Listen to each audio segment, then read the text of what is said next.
It's the morning of April 12th, 1861, and the sky is heavy with tension.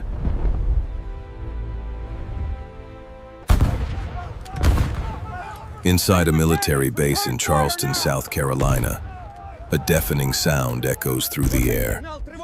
The first shots of the American Civil War.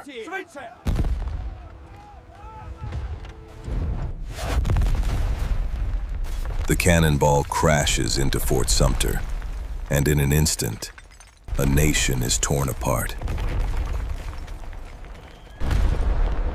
No one can yet see the full scale of the disaster ahead, but this single moment will forever change the future of America. The year is 1861, and the country is on the brink. The North and the South are growing further apart, each side deeply believing they are right, yet both clinging to ideas that can never coexist.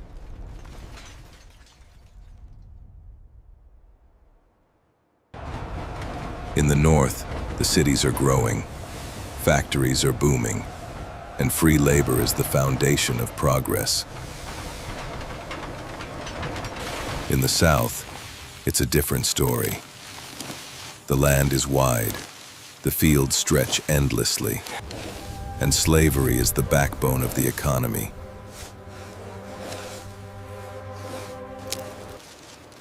The people in the South depend on it. They depend on slaves working the cotton fields to keep their way of life alive. Abraham Lincoln is elected president in 1860, and it's like a match to gasoline. For many in the South, Lincoln represents a threat. He wants to end slavery, and for them, this is not just a political decision. It's the end of everything they know. To them, Lincoln is a tyrant who wants to destroy their very way of life. In response, 11 Southern states break away from the Union, creating their own country, the Confederate States of America. They are ready to fight for what they believe in. But there's something important here, something that no one can ignore. The South is trying to build a country on a system that is already falling apart in the world around them. Slavery is becoming a moral issue, and the world is starting to demand change. And yet for the South, it's the only thing holding them together. As the war begins, the North, led by Lincoln, is shocked. They had never thought it would come to this. As the nation braced for a conflict few believed. The Union is more powerful, more industrialized, and more populated. But the South, though smaller, has the will to fight. They are fighting for something they hold dear. But at what cost? The war begins with the bombardment of Fort Sumter, and soon both sides are in full-blown conflict. It's not just about land anymore. It's about freedom, power, and identity.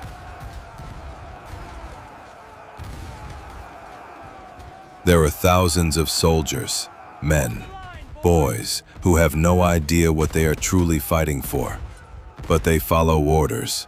They march into battle. They sacrifice their lives for something greater than themselves.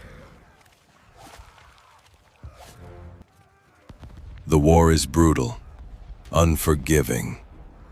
The Battle of Antietam in 1862 would go down in history as the bloodiest day in American history. Over 22,000 soldiers are killed, wounded, or missing. And yet, the war is far from over.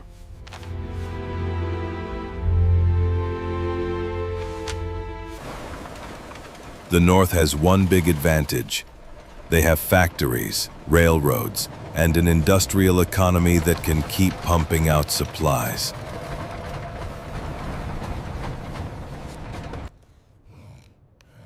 The South has passion. They have will, but they have far fewer resources. The fight isn't even, and the outcome is uncertain.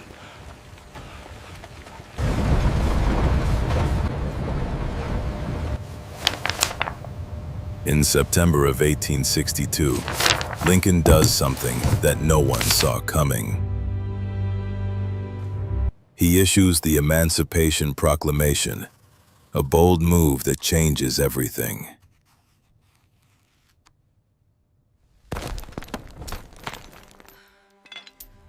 He declares that all slaves in the Confederate States are free.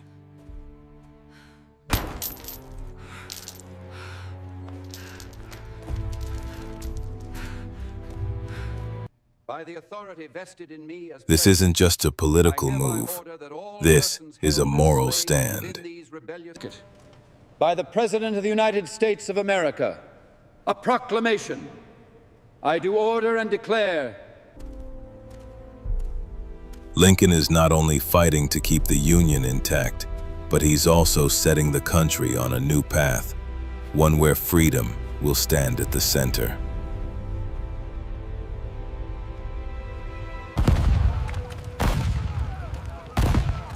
Move up, men! But the war is far from over. Hold the line! Push them back!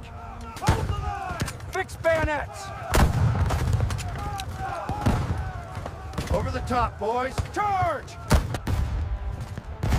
The Confederacy, under General Robert E. Lee, refuses to give up.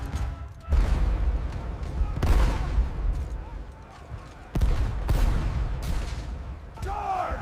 Forward, men! For the Confederacy! They fight fiercely with the full belief that they are in the right. Charge! For the Confederacy!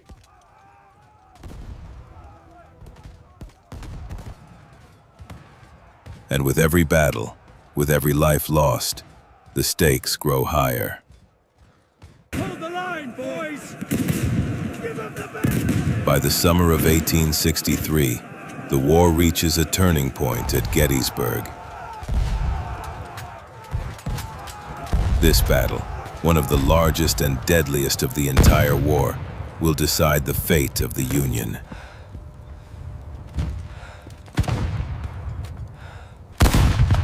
But even as the Confederacy begins to falter, the cost is rising. In just 4 years, more than 600,000 lives will be lost. Men, fathers, brothers. The country will be scarred forever. And as we get closer to the end, it's clear that the world will never be the same.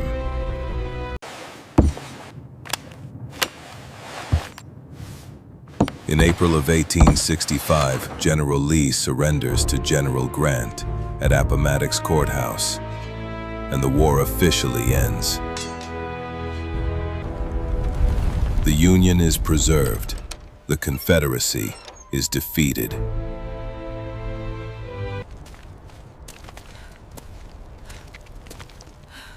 But victory comes at a steep price.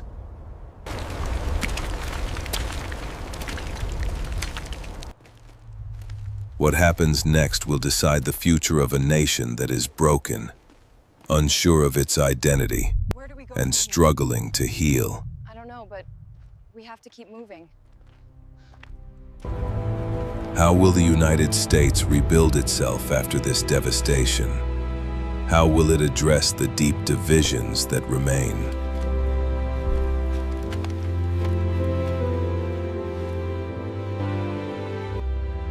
The Civil War may have ended, but its legacy will linger for generations to come.